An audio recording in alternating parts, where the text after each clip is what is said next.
आज हम लोग मगध साम्राज्य का उत्कर्ष एक नया चैप्टर के बारे में पढ़ेंगे जो 600 ईसा पूर्व से 300 ईसा पूर्व तक रहा।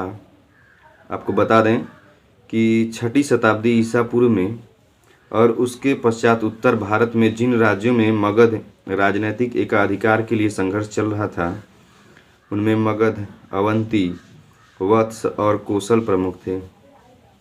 भौगोलिक दृष्टि से ये सभी राज्य भारत के केंद्र में स्थित थे। इसी समय राज्यों में साम्राज्य स्थापना की प्रवृत्ति का सूत्रपात हुआ और जिसके परिणाम स्वरूप मगध में 3 अन्य प्रमुख राज्यों पर अपना एकाधिपत्य हासिल कर लिया या स्थापित किया और अपने राज्य को साम्राज्य का स्वरूप प्रदान किया। जैसा कि आप सभी को मालूम है कि प्राचीन समय में छोटे छोटे राज्य हुआ करते थे और प्रायः एक कबीले का या एक राज्य का शासक दूसरे कबीले के या दूसरे शासक से लड़ता रहता था, युद्ध हुआ करता था और वो उसकी इच्छा उसके कारण भी ये थे कि मतलब ये अपने साम्राज्य का विस्तार करें, ज़्यादा से ज़्यादा अपनी स्थिति को मजबूत करें। इसके कारण प्रायः युद्ध हुआ करते थे और मगध साम्राज्य का जो उत्कर्ष है उसमें भी कुछ ऐसा ही है।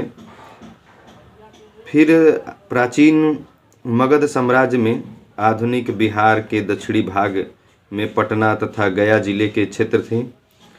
मगध के उत्तर में गंगा नदी, दक्षिण में विंध्याचल श्रृंखला और पूर्व में चंपा नदी तथा पश्चिम में सोन नदी थी। देखिए, बात करेंगे मगध के जो साम्राज्य हैं तो सबसे पहले बात करेंगे बृहद्रथ वंश की। ठीक है, तो बृहद्रथ वंश में मगध पर शासन करने वाला सबसे प्राचीनतम ये राजवंश था बृहद्रथ वंश। और महाभारत व पुराणों से ज्ञात होता है कि प्रागैतिहासिक काल में चेदीराज वसु के पुत्र बृहद्रथ ने गिरिव्रज को राजधानी बनाकर मगध में स्वतंत्र राज्य स्थापित किया। बृहद्रथ द्वारा स्थापित राजवंश को बृहद्रथ वंश कहा जाता है। इस वंश का सबसे प्रतापी जो शासक था वह जरासंध था, जो बृहद्रथ का पुत्र था। उसके बाद आता है हर्यक वंश। हर्यक वंश की बात करेंगे। बिंबिसार का नाम आपने सुना होगा। 544 ईसा पूर्व से 492 ईसा पूर्व तक इसका शासनकाल रहा है। ये हर्यक वंश का प्रथम शक्तिशाली शासक था। इसे मगध साम्राज्य की महत्ता का वास्तविक संस्थापक माना जाता है। इसकी राजधानी गिरिव्रज वही राजगृह थी। गिरिव्रज को ही राजगृह कहा जाता है या राजगृह उसे गिरिव्रज कह सकते हैं। बिंबिसार ने ही मगध में पहली बार एक सुदृढ़ शासन व्यवस्था की नींव डाली थी। बिंबिसार के पश्चात उसका पुत्र अजातशत्रु 492 ईसा पूर्व से 460 ईसा पूर्व तक शासन किया, मगध का शासक बना रहा। तत्पश्चात अजातशत्रु का पुत्र उदयन हर्यक वंश का शासक बना। उसके बाद आता है शिशुनाग वंश। शिशुनाग वंश की बात करेंगे तो हर्यक वंश के एक अमात्य शिशुनाग ने हर्यक वंश के अंतिम शासक नागदत्त को पदच्युत कर शिशुनाग वंश की नींव डाली। उसने अवंती तथा वत्स पर अधिकार करके उन्हें मगध शासन में मिला लिया या मगध साम्राज्य में सम्मिलित कर लिया। शिशुनाग के पश्चात उसका पुत्र कालाशोक मगध का शासक बना, जिसने पाटलिपुत्र को अपनी राजधानी बनाया। इस वंश का अंतिम शासक नंदीवर्मन था। उसके बाद नंदवंश की शुरुआत होती है। महापद्मनंद नामक व्यक्ति ने शिशुनाग वंश का अंत कर दिया और उसके बाद उसने नंदवंश की स्थापना की। इस वंश का अंतिम शासक घननंद सिकंदर का समकालीन था, जो 323 ईसा पूर्व में चंद्रगुप्त मौर्य ने अपने गुरु चाणक्य की सहायता से धननंद की हत्या कर मौर्य वंश के अनुसार जो मगध वंश के शासक थे बिंबिसार हैं, अजातशत्रु, दर्शक, उदयन, शिशुनाग काकवर्ण, क्षेमजित, नंदीवर्मन, महानंदिनी, और उसके बाद है महापद्म, और उसके 8 पुत्र थे, और क्षेमवर्धन। उसके बाद है, अगर बात करेंगे बौद्ध साहित्य के अनुसार मगध के शासकों की, तो 3 वंश आपको मिलेगा, हर्यक वंश, शिशुनाग वंश और नंद वंश। हर्यक वंश में बिंबिसार, अजातशत्रु, उदयन और उसके उत्तराधिकारी जो थे उनको सम्मिलित किया जाता है। शिशुनाग वंश में शिशुनाग है, कालाशोक है, उसके बाद कालाशोक के उत्तराधिकारी जो है सम्मिलित होते हैं। नंद वंश की बात करेंगे तो महापद्मनंद और उसके उत्तराधिकारी। फिर बात करेंगे भारत पर विदेशी आक्रमण के बारे में। देखिए, भारत जो है शुरू से ही, भारत और चीन जो है बहुत ही संपन्न देश माने जाते हैं प्रारंभिक काल से ही, और भारत पे बहुत सारे जो है आक्रमणकारियों ने आक्रमण किया, यहाँ से धन संपदा को लूटा, यहाँ पे अपने साम्राज्य की स्थापना करने की भी कोशिश की। इसके लिए उन्होंने बहुत सारे षड्यंत्र भी रचे, बहुत सारे षड्यंत्र को रचा। कुछ असफल हुए तो कुछ सफल भी हुए, जिसका परिणाम हम लोग पूरे इतिहास को देखते हुए जानते हैं। तो भारत पर जो है प्रथम विदेशी आक्रमण ईरान के हखमनी वंश के राजाओं ने किया था। हखमनी वंश का संस्थापक जो है साइरस महान ने जेड्रोसिया के रेगिस्तानी मार्ग से होकर भारत पर आक्रमण करने का असफल प्रयास किया था। इसके उत्तराधिकारियों में उल्लेखनीय दारा प्रथम के काल में भारत पर आक्रमण किया गया, जिसमें वह पूर्ण रूप से सफल रहा। दारा प्रथम के इस अभियान की सफलता का उल्लेख बेहिस्तून, पर्सिपोलिस, नक्शे रुस्तम अभिलेखों से प्राप्त होता है। हेरोडोटस ने लिखा है, जो एक प्रमुख इतिहासकार है, कि भारतीय भूभाग जिसे उसने विजित किया था पारसिक साम्राज्य का 20वां प्रांत था। कंबोज और गांधार जो है, इन दोनों पर भी उसका अधिकार। उसके बाद बात करेंगे भारत पर यूनानी आक्रमण के बारे में। मकदूनिया के क्षत्रप फिलिप द्वितीय के पुत्र सिकंदर ने अपनी विश्व विजय की रणनीति के अंतर्गत 20 वर्ष की अल्प आयु में ईरान के हखमनी साम्राज्य का विध्वंस कर दिया। 326 ईसा पूर्व में बैक्ट्रिया से वह भारत विजय के अभियान पर निकला। सिकंदर बैक्ट्रिया को विजित करके काबुल होता हुआ हिंदू कुश को पार कर भारत में आया। भारत में तक्षशिला के शासक आंभी ने आत्मसमर्पण कर दिया और उसे सहयोग का आश्वासन दिया। 326 ईसा पूर्व में सिकंदर का प्रसिद्ध युद्ध जो झेलम नदी कश्मीर में है, झेलम नदी के तट पर पौरस राज पूरस के साथ हुआ।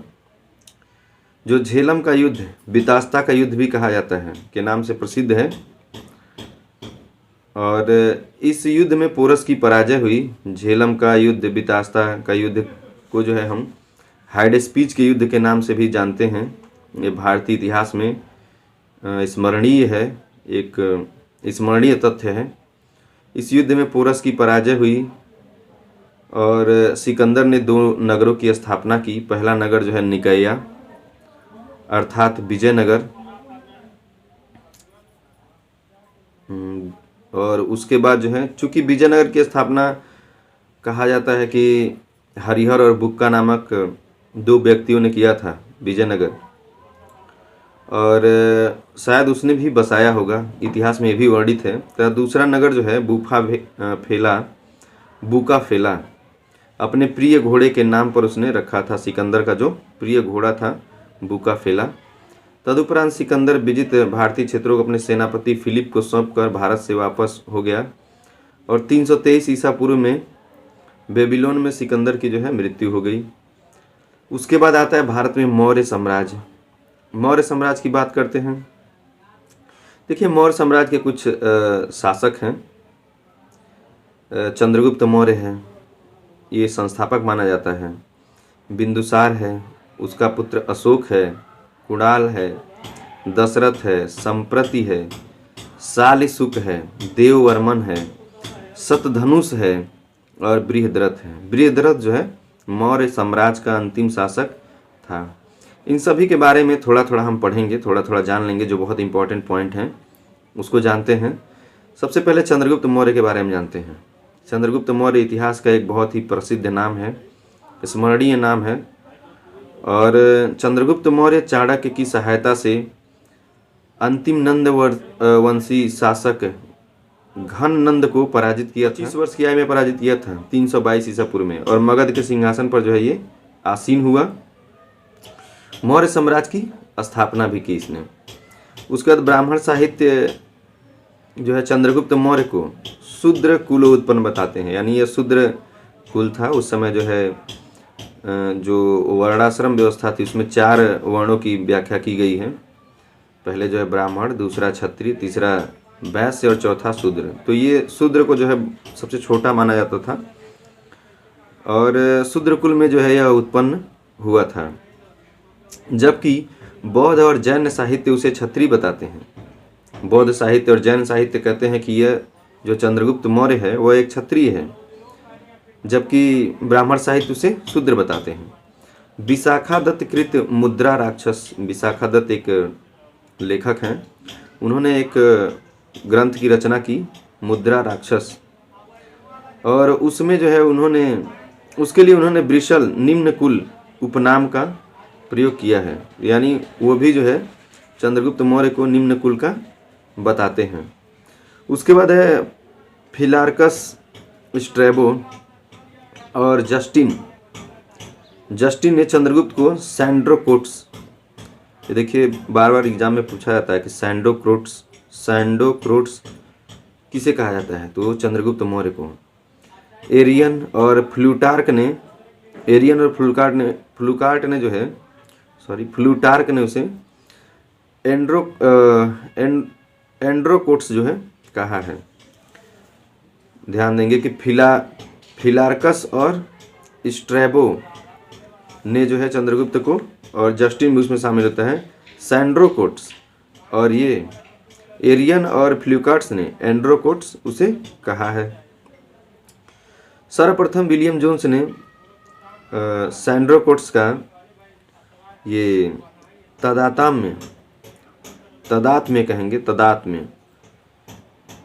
में चंद्रगुप्त मौर्य के साथ स्थापित किया कि जो सैंड्रोकोट्स है वो चंद्रगुप्त मौर्य को कहा जाता था। और आपको ये भी बता दें कि विलियम जोन्स ने ही उसके जो स्तंभ हैं जिस पे लिखा गया है उसकी भाषा को जो उसने पढ़ा था और बताया था क्या लिखा गया है। चंद्रगुप्त मौर्य जो है एक ऐसा शासक था जिसने बहुत बड़ा विजय जो है स्थापित किया, यानी कह सकते हैं कि चंद्रगुप्त मौर्य व्यापक विजय करके प्रथम अखिल भारतीय साम्राज्य की स्थापना की। चंद्रगुप्त मौर्य ने तत्कालीन यूनानी शासक सेल्यूकस निकेटर को पराजित किया। संधि हो जाने पर सेल्यूकस ने चंद्रगुप्त मौर्य से 500 हाथी लेकर बदले में पूर्वी अफगानिस्तान, बलूचिस्तान और सिंधु नदी के पश्चिम का क्षेत्र जो है उसे दे दिया। सेल्यूकस ने बाद में अपनी पुत्री का विवाह भी उससे कर दिया, चंद्रगुप्त मौर्य से, संधि हो जाने के पश्चात।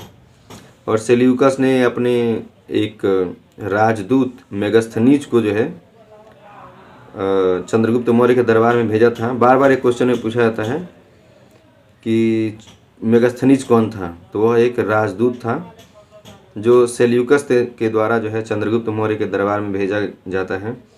और इंडिका नामक पुस्तक की उसने रचना भी की है मेगस्थनीज ने। फिर बात करेंगे चंद्रगुप्त मौर्य के विशाल साम्राज्य में काबुल, हेरात, कांधार, बलूचिस्तान, पंजाब और गंगा यमुना का दोआब, बिहार, बंगाल, गुजरात, विंध्य और कश्मीर का भूभाग जो है सम्मिलित था। तमिल का एक ग्रंथ है आहना नूर और मुरना नूर उसे कहते हैं। उससे पता चलता है कि चंद्रगुप्त मौर्य ने दक्षिण भारत में भी आक्रमण किया था। और वृद्धावस्था में चंद्रगुप्त मौर्य ने जैन मुनि भद्रबाहु से दीक्षा ली थी। और श्रवण बेलगोला में 298 ईसा पूर्व में उपवास द्वारा शरीर का त्याग उसने कर दिया था। यानी इससे कह सकते हैं कि जो जैन मुनि भद्रबाहु थे उनसे प्रेरित होकर के उसने जैन धर्म को अपनाया था। उसके बाद उसका पुत्र आता है बिंदुसार। बिंदुसार चंद्रगुप्त मौर्य का पुत्र था। चंद्रगुप्त मौर्य की मृत्यु के पश्चात उसका पुत्र बिंदुसार जो है 298 ईसा पूर्व से 272 ईसा पूर्व तक मगध का उत्तराधिकारी बना रहा। यूनानी लेखक बिंदुसार को जो है अभित्रोचेष्ट कहते हैं, अभित्रोचेष्ट कहते हैं, जबकि वायु पुराण में उसे मद्रसार और जैन ग्रंथों में उसे सिंहसेन कहा गया है। पुराण में क्वालिटी के अनुसार से या गुणों के अनुसार से उनका नाम जो है रख दिया गया है।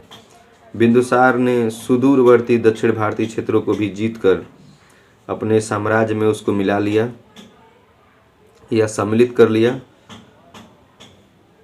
उसके बाद बिंदुसार ने अपने शासनकाल में तक्षशिला में 2 विद्रोह करवाए, जिसका दमन करने के लिए पहली बार अशोक को बिंदुसार के समय में 2 विद्रोह हुआ था, जिसमें पहली बार जो है अशोक को जो है उसने उसका दमन करने के लिए, विद्रोह का दमन करने के लिए भेजा था, और दूसरी बार जो है सुसीम को भेजा था। बिंदुसार के शासनकाल में जो है तक्षशिला में 2 विद्रोह हुए थे। बिंदुसार के राज दरबार में यूनानी शासक एंटियोकस प्रथम ने डायमेकस नामक व्यक्ति को राजदूत के रूप में भेजा था।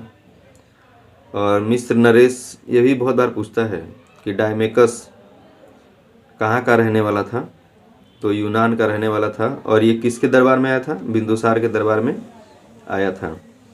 मिस्र नरेश ये फिलाडेल्फस टालमी द्वितीय ने डियानिसियस नामक ये मिस्र का एक राजदूत था, उसको जो है भेजा था। डियानिसियस जो है मिस्र का एक राजदूत है, उसको जो है उसके दरबार में भेजा गया था, बिंदुसार के दरबार में।